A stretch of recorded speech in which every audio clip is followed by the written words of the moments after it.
চলেন একটা লাইব্রেরি থেকে ঘুরে আসি। আজকে কোনো নির্দিষ্ট পরিকল্পনাই ছিল না, শুধু গুগলে একটা লাইব্রেরির খোঁজ পেলাম এবং জাস্ট স্ক্রিনশট নিয়ে বেরিয়ে পড়লাম সাইকেল নিয়ে। পথে যেতে যেতে মনে হলো যে একটু কিছু খেয়ে জাস্ট এনার্জিটা বুস্ট করা প্রয়োজন, তাই একটু আনারস মেরে দিলাম। এরপর আবার রওনা হলাম গন্তব্যের দিকে। সেখানে পৌঁছে প্রথমেই কেরামতিয়া মসজিদে আসরের নামাজ আদায় করে নিলাম, এরপর লাইব্রেরিতে চলে গেলাম। এটাই ছিল আমার প্রথম এখানে আসা এবং লাইব্রেরিটা গত মাসেই চালু হয়েছে। নতুন হওয়ায় এখনো অনেক বই যোগ হচ্ছে।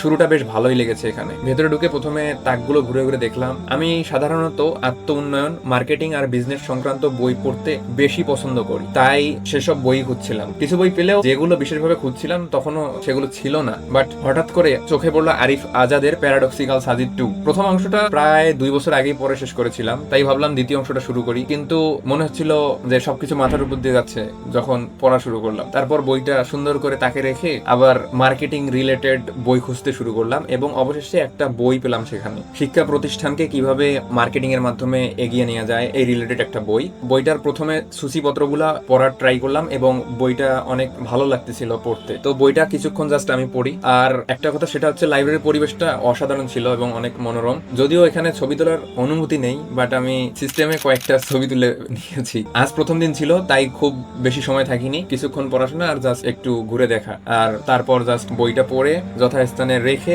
আবার সাইকেল নিয়ে আমার ম্যাচের উদ্দেশ্যে রওনা দিলাম। একটা কথা, সেটা হচ্ছে ভালো বই শুধু নতুন তথ্য দেয় না, নতুন ভাবে চিন্তা করতেও শেখায়। প্রতিটি বই থেকে এমন কিছু শেখা যায় যা নিজের দক্ষতা, চিন্তা ভাবনা আর জীবনকে একটু হলেও বদলে দেয়। ইনশাআল্লাহ আমি আবারও এখানে আসবো, কারণ যতদিন শেখা বন্ধ না হবে ততদিন বইয়ের কাছে ফিরে আসার কারণও শেষ হবে না। So see you next time ইনশাআল্লাহ। আসসালামু আলাইকুম।